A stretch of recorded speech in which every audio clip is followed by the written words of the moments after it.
umaga po sa inyo mga boss, mga kabayan. Magandang umaga, magandang tanghali po. Ito po, nandito po ako sa labas ng aming bilya, ng aming kampo. Lumabas po ako kasi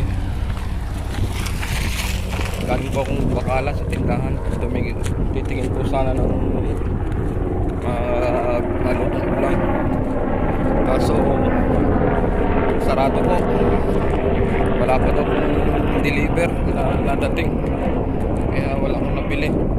Ito po, naglalakad na po ako pabalik uli ng aming kampo. Yan po, init na nga po. Tanghali na po nagising. Nagigising lang po ngayon.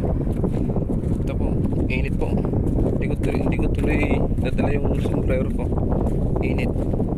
Yan po, kitang kita naman po dito sa likod. Yan po yung init. Yung mga bahay dito sa likod. Yan, kakakad na po kasi mainit nga po. Yan, ito po yung labas ng aming kampo. Tapos ito po yung mga service namin na bus. Yan, nandito po. Ito po yung kampo namin. Yung iba may pasok. Kami ngayon wala pa po kasi yung job site namin eh, hindi pa po nag-open.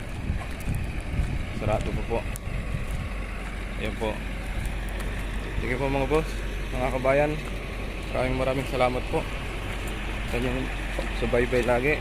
God bless you all. Thank you very much po. Thank you po.